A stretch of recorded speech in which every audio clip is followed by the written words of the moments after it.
বাঙালির ঐতিহ্যবাহী নিরামিষ রান্নার মধ্যে পটল পোস্ত হলো অত্যন্ত জনপ্রিয় এবং সুস্বাদু একটি নিরামিষ পদ। পটল এবং পোস্তর সমন্বয়ে এই পদটি গরম ভাতের সাথে খেতে লাগে অসাধারণ। নমস্কার, আমি রুম্পা। রান্নাঘরের সাতকাহনের নতুন একটি পর্বে সবাইকে স্বাগত।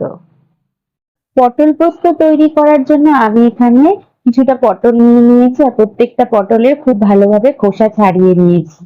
এখন আমি একটা ছুরির সাহায্যে প্রত্যেকটা পটলকে মাঝখান থেকে একটু করে চিড়ে দেবো। আর তারপর আমি সামান্য একটু নুন দিয়ে খুব ভালো করে প্রত্যেকটা পটলকে খুব ভালো করে মাখিয়ে আমি 10 মিনিটের জন্য রেখে দেবো। আর তার আগে কিন্তু এই পটলগুলোকে খুব ভালো করে ধুয়ে নিয়েছি। আর এই পটল পোস্ত তৈরি করার জন্য কিছু মশলা আমি একসাথে রেডি করে নিয়েছি। প্রথমত নিয়েছি 1 চামচ মতো হলুদ গুঁড়ো, ফোড়নের জন্য একটা শুকনো লঙ্কা, একটা তেজপাতা ও 1/2 চামচ মতো নিয়েছি কালো জিরে। 1 চামচ নিয়ে নিয়েছি এখানে কালো সর্ষে, আর এখানে নিয়েছি 1.5 চামচ মতন সাদা সর্ষে, 3 থেকে 4 চামচ মতো পোস্ত, স্বাদ অনুযায়ী নুন, 4-5টা কাঁচা লঙ্কা, নিয়েছি 1/2 ইঞ্চি মতো আদা, আর এখানে নিয়েছি সামান্য একটুখানি চিনি। এখন একটা মিক্সিং বোল নিয়ে নিলাম। সেই মিক্সিং বোলের মধ্যে আমি এখানে 4 চামচ মতো দিয়ে দিলাম পোস্ত, তারপর এখানে দিয়ে দিলাম 1.5 চামচ মতো সাদা সর্ষে এবং 1 চামচ মতো দিয়ে দিলাম এখানে কালো সর্ষে, আর দিলাম 2টো কাঁচা লঙ্কা ও দিয়ে দিলাম 1/2 ইঞ্চি মতো আদা, আর দিয়ে দেবো সামান্য একটুখানি নুন, আর অল্প একটুখানি জল দিয়ে আমি ঢাকা দিয়ে একটা মিহি পেস্ট বানিয়ে নেব। এবার আমাদের রান্নাটা শুরু করার পালা। তার জন্য আমি ওভেনে একটা কড়াই বসিয়ে নিয়েছি। কড়াইটা একটু গরম হলে আমি 4-5 চামচ মতো সর্ষের তেল দিয়ে দিয়েছি।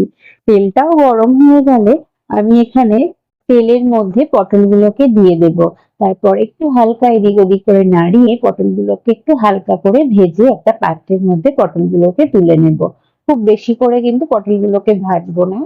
আর কড়াইয়ের মধ্যে যে তেল অবশিষ্ট ছিল ওই তেলের মধ্যে একটা শুকনো লঙ্কা, একটা তেজপাতা ও 1/2 চামচ মতো কালো জিরে ফোড়ন দিয়ে ফোড়নটাকে একটু এদিক ওদিক করে নাড়িয়ে, আর এখানে এখন আমি দিয়ে দিলাম 1 চামচ মতো হলুদ গুঁড়ো। হলুদ গুঁড়োটাকেও খুব ভালো করে একটু এদিক ওদিক করে নাড়িয়ে নেওয়ার পর আমি যে মিহি পেস্ট বানিয়ে রেখেছিলাম সর্ষে পোস্তর, সেই পেস্টটা আমি এখানে দিয়ে দিলাম। তারপর খুব ভালো করে একটু এদিক ওদিক করে নাড়িয়ে পোস্তটাকে আমি একটু কষিয়ে নেওয়ার পর তারপর ভেজে রাখা পটলগুলোকে দিয়ে দেব। তারপর খুব ভালো করে মশলার সাথে পটলগুলোকে খুব ভালোভাবে মিশিয়ে নেব। অন্তত 3 থেকে 4 মিনিট সময় ধরে খুব ভালোভাবে পটল পোস্তটাকে কষিয়ে নেওয়ার পর আমি এখানে সামান্য একটুখানি উষ্ণ গরম জল দিয়ে দিলাম, আর দিয়ে দেব মিক্সিং বোলের মধ্যে পেস্ট নেওয়ার পরে সামান্য একটু মিক্সিং বোলের মধ্যে যেগুলো লেগেছিল তার মধ্যে জল দিয়ে সেই জলটুকু আমি ঝোলের মধ্যে দিয়ে খুব ভালো করে আমি এখন ঝোলটাকে কিন্তু ফুটিয়ে নেব। আর এটা কিন্তু আমি খুব বেশি ঝোল ঝোল করবো না, একটু মাখো মাখোই রাখবো, তাই জলটা একটু বুঝে ব্যবহার করবেন। আর যেহেতু নিরামিষ তরকারি তাই একটু চিনি না ব্যবহার করলে তরকারির স্বাদটা কিন্তু ব্যালেন্স হয় না। আমি তাই সামান্য একটু চিনি দিয়ে দিলাম। আর এখানে আমার মনে হলো একটু নুনটা কম আছে, তাই সামান্য আর একটু নুন আমি এখানে ব্যবহার করলাম। তারপর খুব ভালো করে সমস্ত উপকরণগুলোকে খুব ভালোভাবে মিশিয়ে নেওয়ার পর আমি আরো 3 থেকে 4 মিনিট মতো ফুটিয়ে নেব।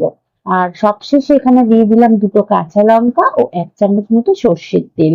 তারপর আমি ঢাকা দিয়ে স্ট্যান্ডিং টাইমে 10 মিনিটের জন্য রেখে দিয়েছিলাম। আর এটি গরম ভাতের সাথে খেতে জাস্ট লাগে অসাধারণ।